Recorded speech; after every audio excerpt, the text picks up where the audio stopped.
Welcome to the Queen Divas, Queens of Fitness podcast. Join your hosts, three-time WBFF world champions and WBFF royalty, Alicia Gowans and Stephanie Ayala McHugh, as we explore all things female health, training, competing, mindset, and living the fitness life every day.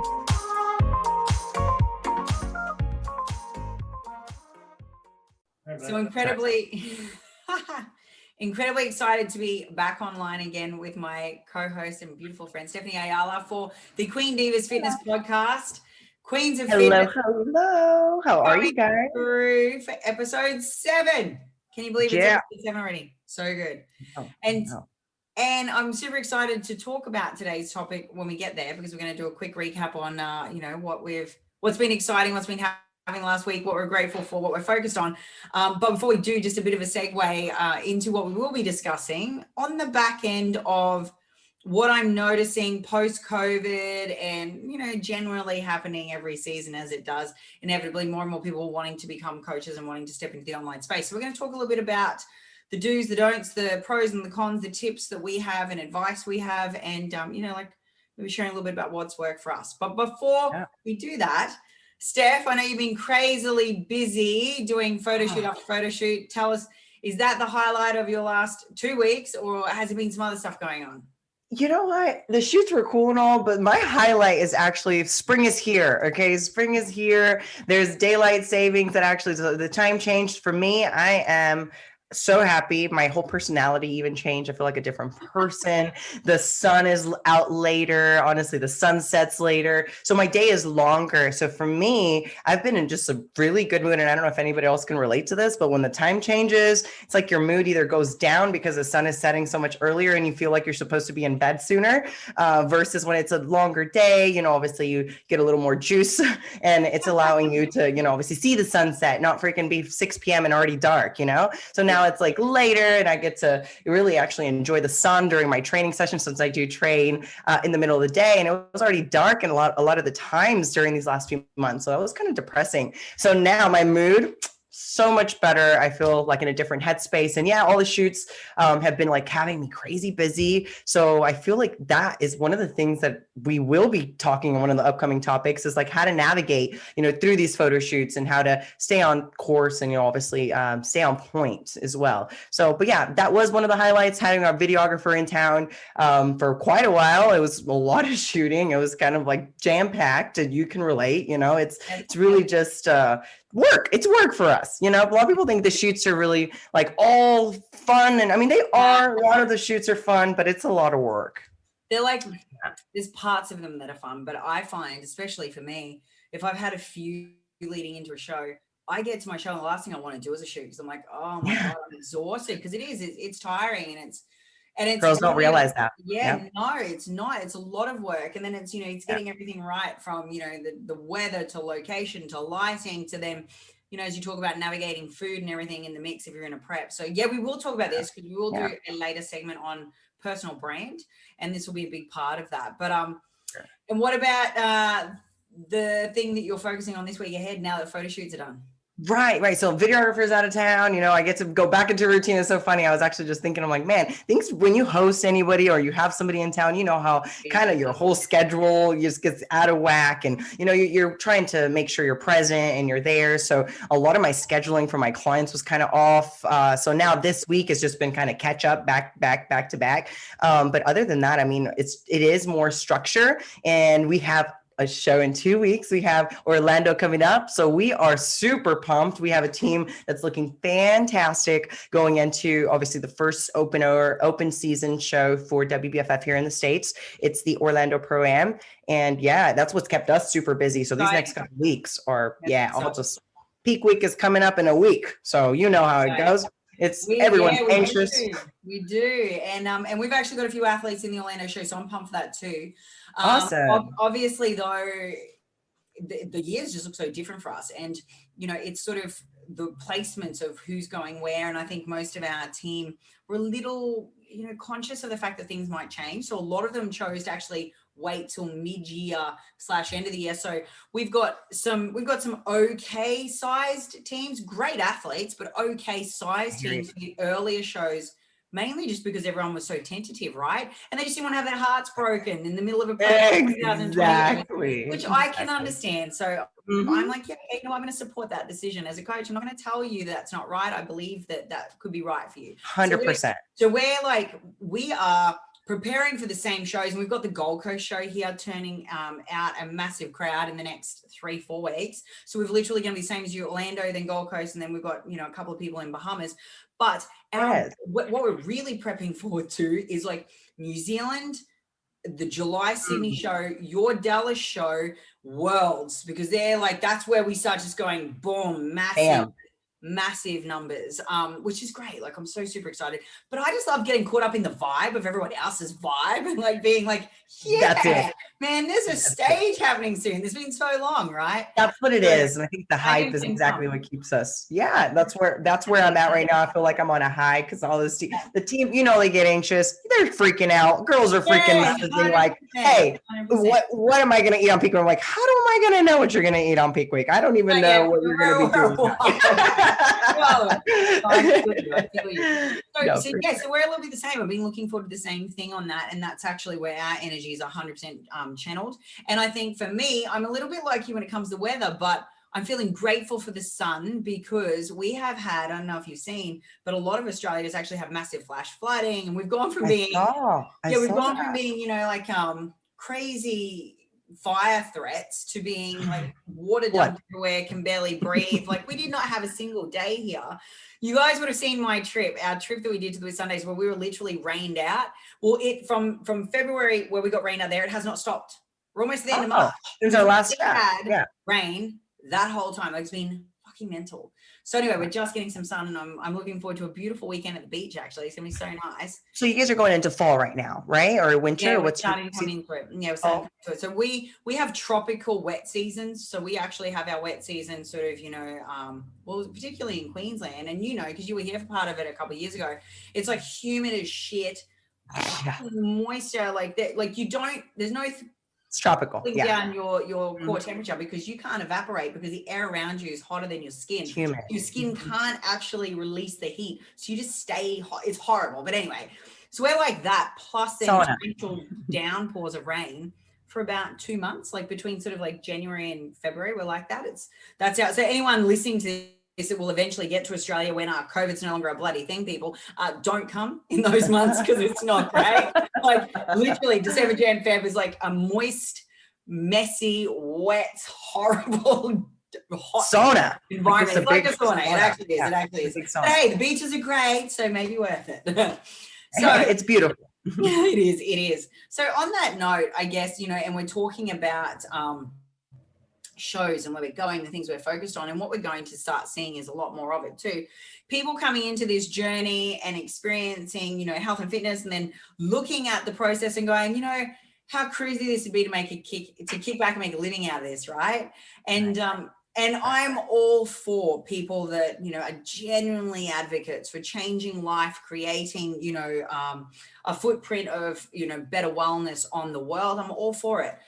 But my number one advice to you all would be, and I know that I've actually seen a couple of other experts that are very high profile that I actually respect in the industry saying the same thing recently, which I thought was fortuitous considering we were doing this topic. Don't try to do it unless you've actually spent time on, like, in the field, in the trenches, on the floor, working with clients and mastering your craft. Exactly. If you are going to go to an online course and then straight online, you're setting yourself up for some really harsh lessons and some probably highly financially costly lessons, right? And it's going to come in the way of lawyers, letters, and litigation. So I'd really strongly advise anyone listening to this that even if you are transitioning as a potential competitor into this space and you're thinking, I really want to be able to do this stuff. I might want to just work with Gen Pop. I might want to work with a specific sport. If I play, AFL on the side, or I play soccer or whatever it is I'm a part of, and that's great, go do it. But make sure though that you have really great level of experience communicating with people, understanding people's needs, understanding how to create, trust in a relationship that fosters change, and that you understand biomechanics by having seen it, cued it, regressed it, progressed it in movement on the floor. Yeah.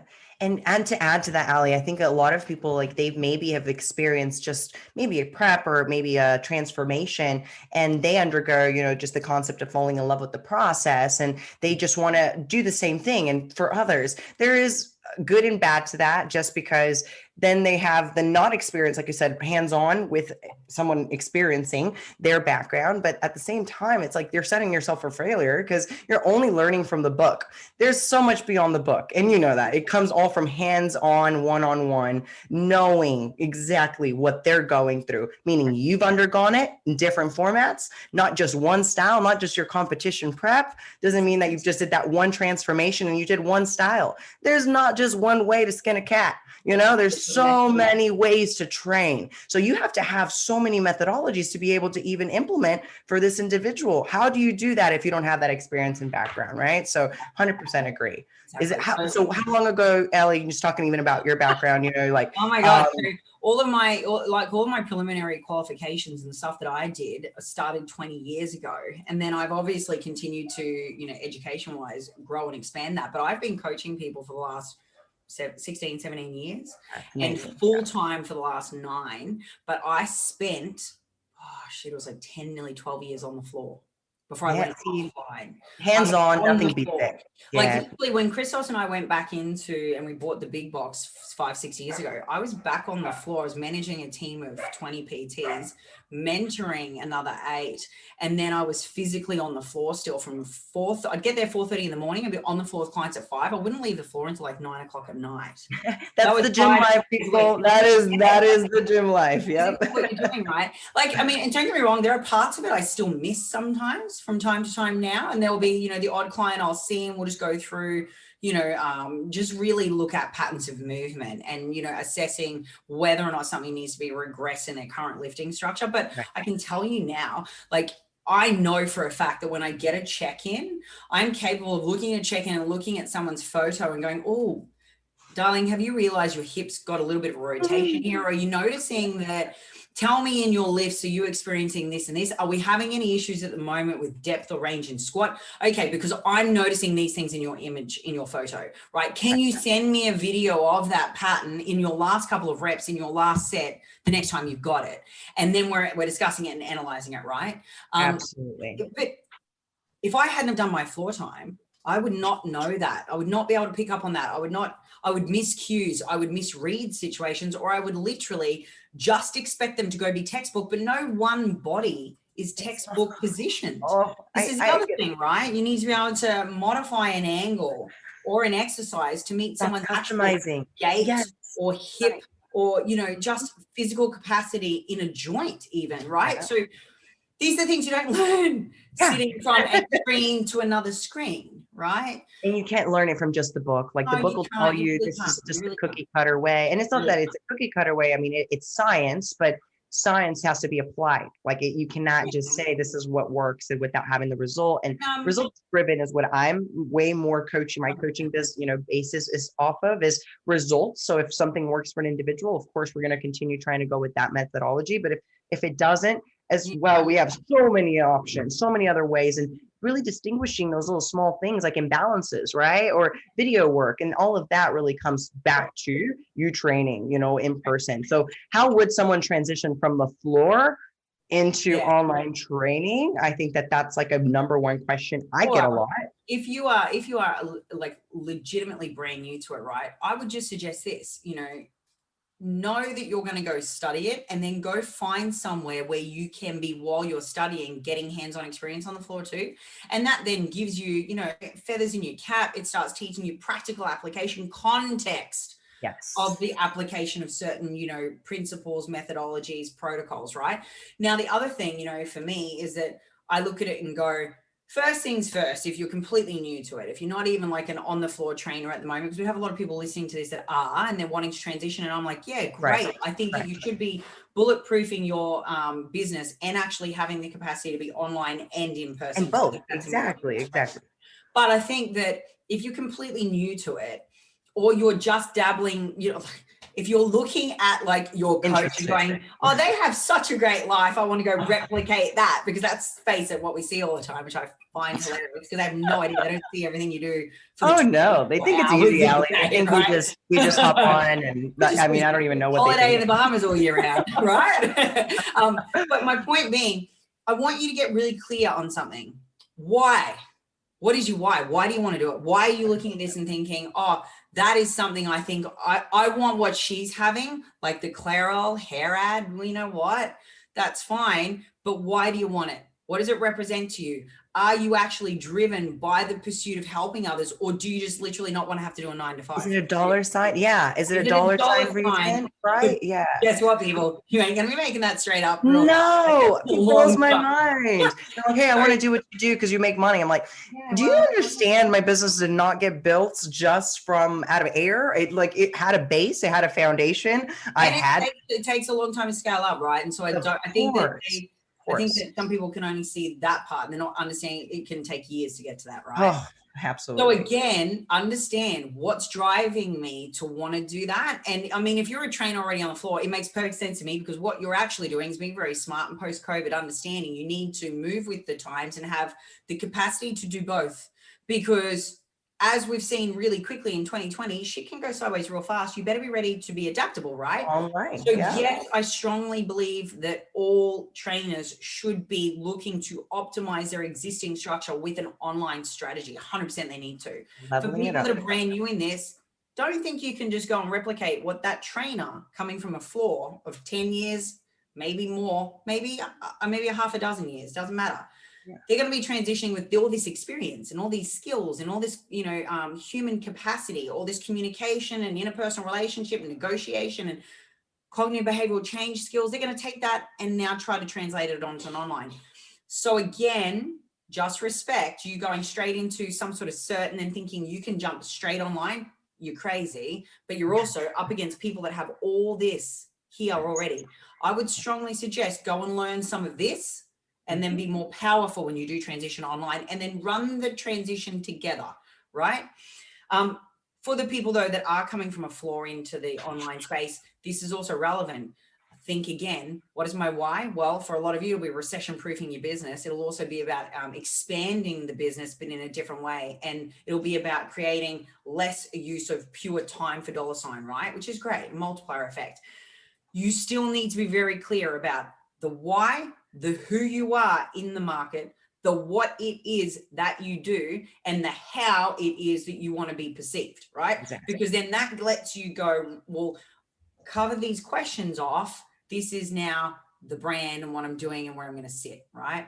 And that goes with your niche. What is it that your niche is? Not everybody needs to do competition clients. Clearly, if you're not a competitor, why in the heck? I mean, honestly, would you ever even want to go into competitors' minds, honestly, the whole process and what you have to deal with what the competitors go through mentally? Yeah, you probably don't want to even deal with that clientele. But if that is your niche, that is just what you do, that's part of obviously what you undergo, you're going to understand and really want to be more, obviously prone to train that type of clientele. But if you are Gen Pop, like you had mentioned, right? Just general population, you have rehab experience, and that's kind of the clientele you want to obviously target. There is spot targeting, right? Actually specifically targeting the audience that you want to be your client, because you can't get everybody. You can't, and especially if you're trying to be that, person that's going to apply and be for every single person, it's not going to work. You need to find, really what it is that you enjoy doing, your why, right? And making sure you really flourish in that area, in that craft. If you are postpartum, and that is your niche, you have lots of mamas that are coming after you after they have their baby to, obviously lose weight and get their bodies back. That is who you want to market to. Obviously in your case, in my case, we're 3-time world champions. We have a lot of clients that want to be champions. So they follow in our footsteps. They come to us because they want to be a pro. They want to compete. They want to do WBFF. We do other federations as well. So it's not necessarily just WBFF, but we do also, get just more of that clientele because of what we do. Again, I think it's really niche. Yeah. I think too, and we've talked about this in previous podcasts, we have a voice and a message that we stick to, and there's consistency and there is authenticity, and we are actually very clear in our blueprint for who and what we are and where we sit in the market, how we want to be perceived. And we've stayed quite true to that, right? So in building then that online voice, that online presence, and that branding, you know, in that space, it is a platform digitally. It's very important that there's no chop change and only being who you think people want you to be. This is the really tricky part for a lot of people transitioning. You need to not only understand who your audience will be and who you'd ideally like them to be, but you need to understand why they would come to you. What is it about you that makes you systemically their draw card, right? And then you need to just sit inside of that. So it's not being something you're not. It's not presenting yourself as something you're not. It's literally just finding the elements of you that actually are the voice that they are most listening to, and then spitting out more of that, right? So again, you need to understand what are your belief systems and the why you think you should be on that platform and people should even listen to you at all. And then creating a voice and a message that is consistent, that is concise, that is powerful, and that is directly linked to answering the questions that might come from the specific audience that you've said or identified are your people, are your tribe, right? So again, Steph, you're right. Don't try to be a jack of all trades and do everything for everyone, because you will fail at all of them. Try to find the one thing you're really great at, the client experience you've had that was the most productive, most successful, and then really digest why. Pull it apart, analyze it. What's made this relationship good? What's made it work? Why is this outcome be so powerful? What is it about this situation and me and this person in it that works? And then blow the fuck up that whole part of what you're doing. Which leads me into the next thing of your business. Like, you once have the base, it's testimonials. That is how your base of your business even starts. Once you are able to get your 1 to 2 to 3 clients and they're consistent and you've been getting their transformation. And obviously this is like your basis. You obviously have had some one-on-one, some hands-on, but these are like your core people, the ones that you've started online. That is going to be your referral point, right? Everything in the gym business is going to be word of mouth. Yeah. I do not care how big your social media is. I absolutely hate hearing when I don't have a big account, I don't have the following. There's no way I can't be successful in this. I'm like, shh. Seriously, I had nothing when I started this. Like, I literally had 300 followers. I had 0, like, when it came to people wanting to train. Like, it was just my family, my friends, my high school people, you know, college. Like, it was nothing to do with, you know, fitness. And then as I started putting myself out there, I started, you know, throwing out workout videos. And no, that doesn't mean you have to just do workout videos to be an online trainer. Okay. So you can definitely, you know, expand yourself to not just do workout videos, especially when the whole Instagram is built off of workout videos. Yeah. You want to kind of be different. Back into what Ali said, differentiate yourself a bit, find what's true to you, actually find that niche, maybe not just the audience, but what's it that makes you freaking wake up and want to be a badass, right? And actually be like, that's what I'm going to tackle for the day. If that's your style, if you want to be a calisthenics type of freaking kind of person, then that's your niche. That's what you love to do. You know, if you love powerlifting and that is the type of audience and the type of, you know, people you want to train, obviously that's what drives you. That's what you want to do. So for sure, having that base, like, and having clients that actually give good results, or that you get them good results, obviously, and get the testimonials, because that is one of the things that I found is going to be the best basis, and as well as word of mouth and the referrals, because those people that are going to rave about you giving them those results, in that relationship that you had with them. You know, Ali gave me these results, Steph gave me these results, you should go hire him as a coach, you know? So because of that, you're going to start getting more publicly known because of them being your like ambassadors. And honestly, that's what your clients end up being. They refer you just as if you're like a market, you're a brand, because they respect and they honor the service that you've given them. So always going back to your base, right? Do not just jump in and think that this is just, you're going to get clients. I think that's always stupid when people immediately just dive in and say, well, I have a social media account and people are just going to join. Like, no, you're not going to just get people to sign up with you. You do need to have at least some type of core group that you already knew was interested. Don't just jump ship and then quit your job, you know what I mean, and then go online, because you need to have some type of business model. That's my biggest recommendation for anybody that wants to go online, maybe has the experience. Let's say you already have the accreditations, you've had one-on-one experience, but you didn't financially really get paid in the gym. I think I can relate to a lot of people in that side. Like, you didn't really feel your time, your quality, your experience was really, it was taken advantage of, right? Like, the gym was getting the money, but not you. And that's probably why you stepped down from training, right? And you decided you were just spending a lot of time in the gym and not really getting compensated for it. So you might have selected another route. You might be an accountant right now, or you might be working in insurance. I don't know what you're doing, but if you have a full-time job, okay, and you are stable, I would not say jump ship until you have your base. Do not jump until you know you have a base of people that are interested, that are already working with you. You can do this on the side. You can build up your business and build up that business model by, trying to allocate maybe a part-time segment and still have that finance coming in as stable. I think that's a really great point. And for everyone listening, and I've talked about this on several podcasts and on my previous one, quite a bit. This business for me it was actually incorporated 15 years ago. I've been running this business for 15 years. So for everyone listening, this is not overnight success, right? Exactly. And for everyone listening, I had two initially boutique performance facilities, that basically 2 studios, 2 different locations, one in the CBD and one just in the metro, the East Side Metro. Anyway, I had those for like 6 years. And I was running all of this stuff on the side, part-time, with a full-time international consulting firm that I owned in the city, right? So I did that part-time it was probably close to 7 years. So my point being, you do not just drop your job and go online. And you got to remember too, when I was doing all of this was pre-social media. So we didn't have Facebook running the show and growing my business. We didn't have digital platforms. I did it all results orientated, but basically marketing and also word of mouth. That's what it's all done. Word of mouth and results. Always. So from there, then it was about transitioning all of it digitally. And I really only started to capitalize upon and focus with a real strong emphasis on growth in the digital space in the last probably 3-4 years. And that's no word of a lie. So the backbone of the success of my business was results and relationships. 2 big things. So if you look at the biggest, best, most successful people online, they haven't just jumped online and overnight become that. They've been longer standing, more time in the trenches, results and relationship built people.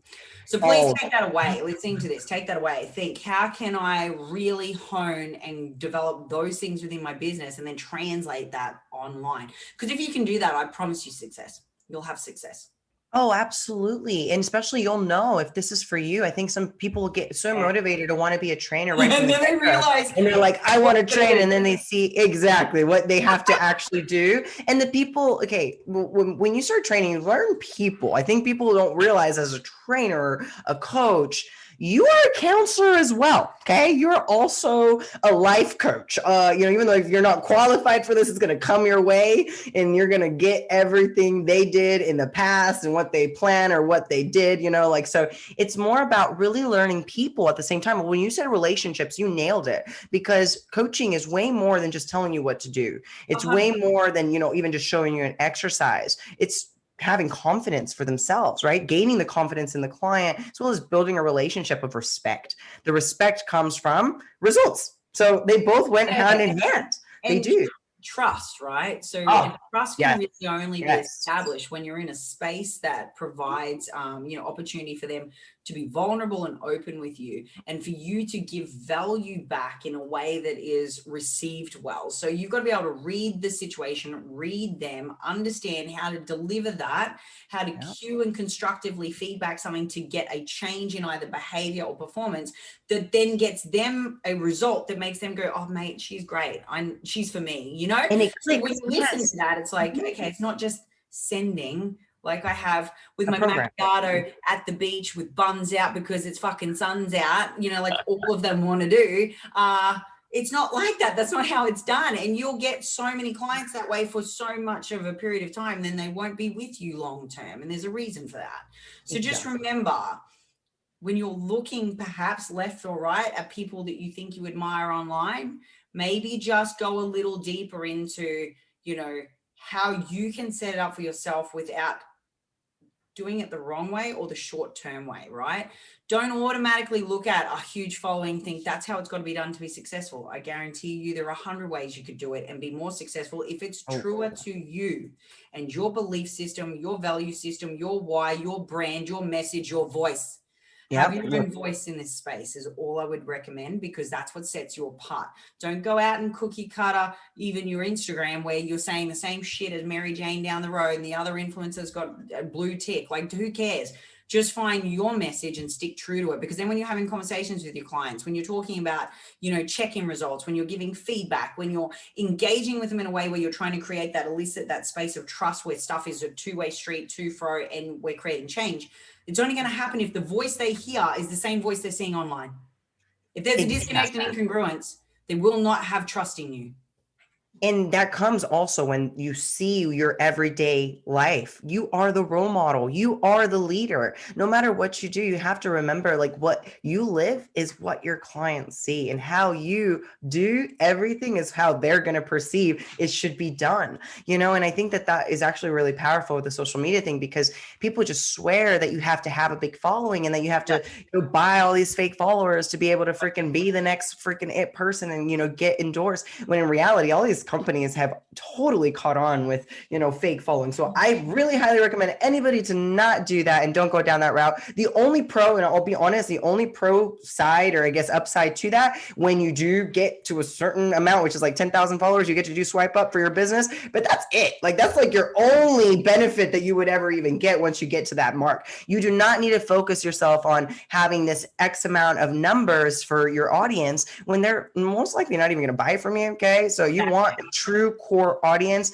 that is real to you, that's true to you, that actually want to listen to your voice, listen to what your message is, what you're obviously we're trying to say to them, whether if that is nutrition, training, if you are trying to be a motivator. I think that's another thing with the training aspect that some people forget. Like, it's not just training and nutrition. There's so much mindset that comes behind this, which is what I was saying comes with that counseling side. Like, you don't just tell someone what to do when it comes to coaching and being online. Like, you can't force somebody to do, especially when they're not there physically.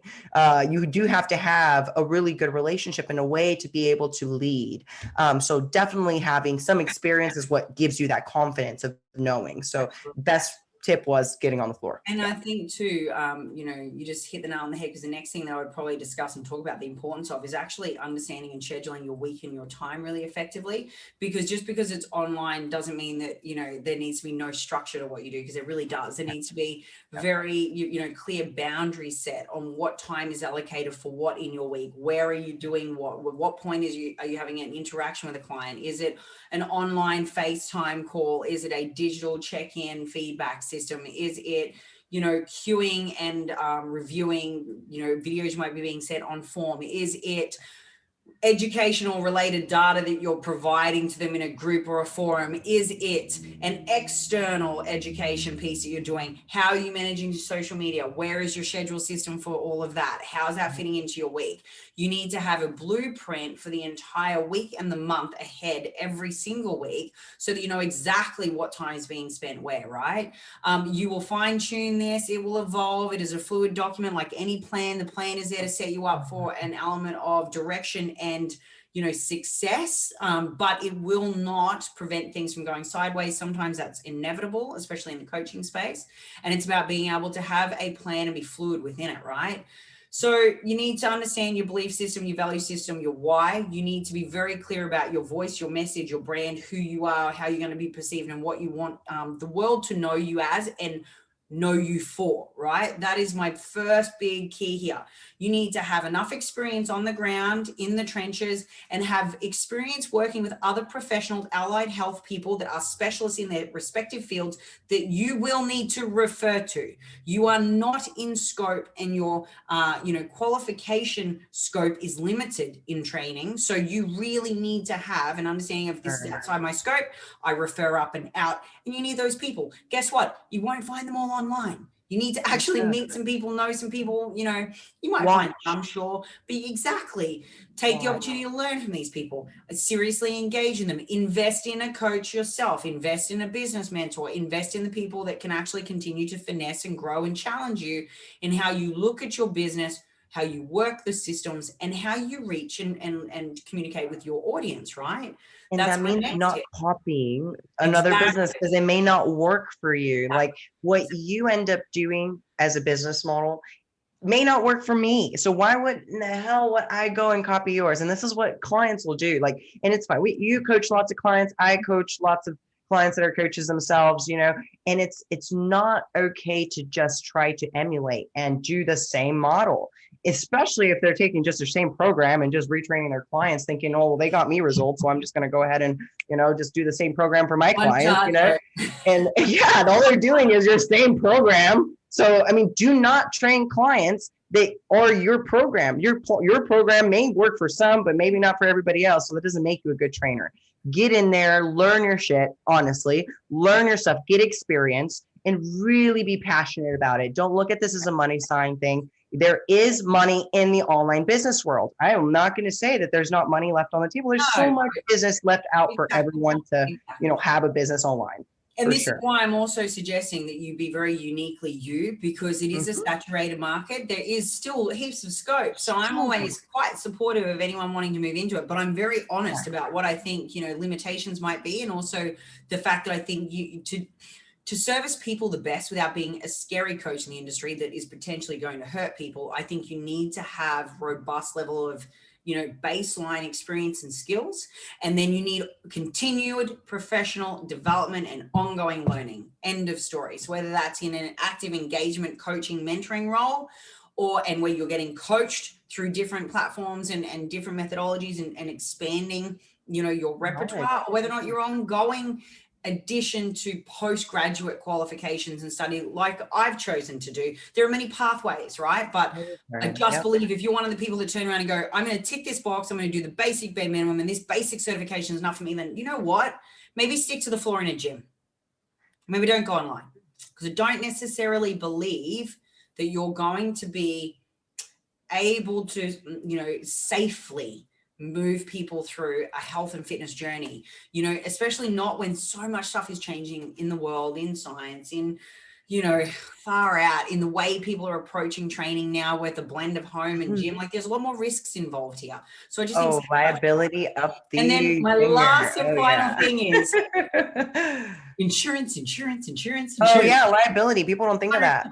Insurance. Or how about when they start a business and they don't know anything that comes down to even running even a business, right? Like from your accounting to your actual accreditations to actually having liability waiver forms to actually having a model, right? Something that makes sense for your revenue, right? You're online doesn't mean you're devoid from being at risk of these things, because you're even so I would say this: accreditations and qualifications are a given. They should be, blueprint. Number one. You should then have, like we talked about, that really clear vision of self and where you're going to sit in the market. You should then have experience and have ongoing mentors and development processes for yourself. Keep yourself in check and continue to grow and evolve.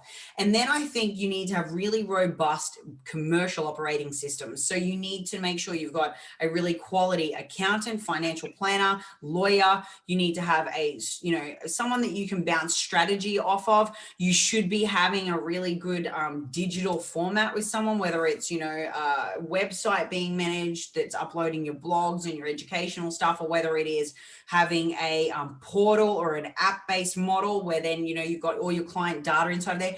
You need to track everything digitally as much as you are having conversations, record conversations with notes, because legally you need to be able to cover yourself with all these things. You need to also understand your legal requirements underneath your associations and governing bodies. You then need to act accordingly.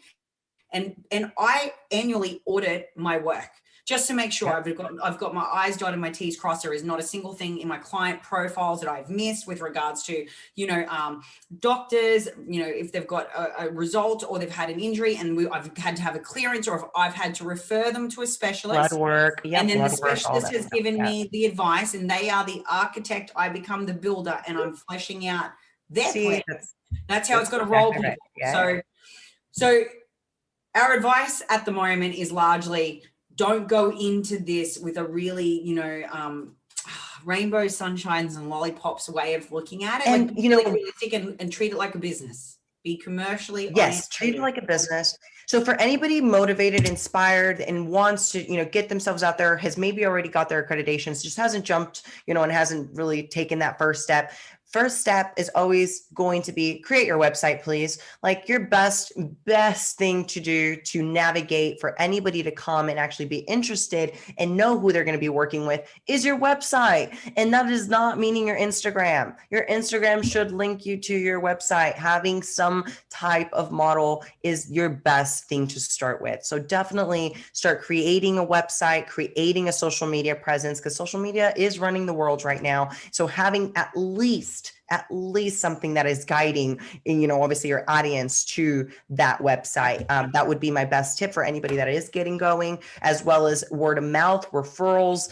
If you have that one person that is your first client, you want to make sure that person is referring you. Obviously, if you're a good trainer, if you're getting them good results, they're going to be giving you some people to come to you. And that is how you get started. It's a slow process at the beginning. You're not going to just come people knocking down on your door left and right, but you keep growing and keep that foundation going. So don't get discouraged. There is lots of room. There's lots of room in this world to become the best. It may take you a little while, but if you're already someone experienced and just have been scared to go online, maybe it's not your thing, you're not an IT person. I think that's another fear that some people have. They're like, hey, I've been on the floor for so long and I'm just not tech savvy and I don't know anything about apps. I don't know anything. There's lots of platforms out there, guys. There's lots now. There's like True Coach, there's Trainerize, there's I'm sure some other platforms out there, there's so many. I just thought of like those couple on the top because I know those are worldwide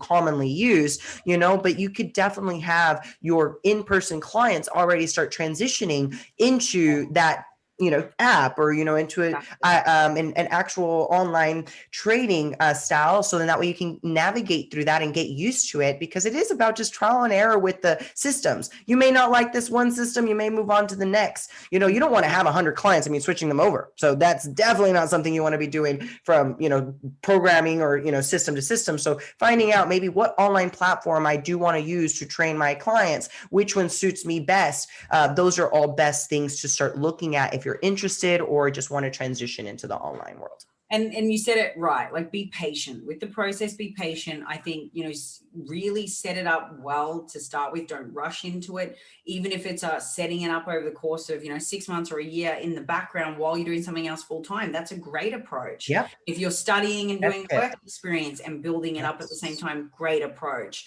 You're serving yourself for the long-term benefit of not only your professional development, but your business and your brand, right? You don't want to put the wrong foot forward with the brand. And don't forget it's a business. Just like we were saying, don't forget about accounting and about bookkeeping and literally about taxes, and that you're going to owe literally from the profit and revenue that you get in. People forget this. It's not all buns out, suns out. Yeah, they're like, I get 100%, 100. I'm like, no, okay, you do have expenses. You do obviously have to keep up with your revenue and everything that you're doing. So there is more to an online business. This applies to not just training. This applies to photography. This applies to everything that's online. Gosh, it blows my mind how many photographers don't even, run a business like an actual business. They just get money. So that's what a lot of trainers nowadays are doing. Like, just pay me, I'll train you. And it's like, are you even keeping track of this? Like, are you even having an invoicing system? Do you have an accountant? Probably not. All your cash on the table. But you know what? Always. Yeah. Increasingly, we'll be able to do that less and less, because increasingly everything is moving fully digital. COVID has made a way of making that change. Oh, for sure. So again, we can see that this is important for most people to robustly recession and redundancy proof their business. Absolutely. So I hope we've been able to impart a little bit of good quality considerations for people, because for a lot of people it's, I'm just going to go study this and it's fun, and that's great, and it can be, but it's also a lot of fucking hard work, and you just need to know that, hey, don't just hit the ground running with no experience under you, because it's not going to serve you long term.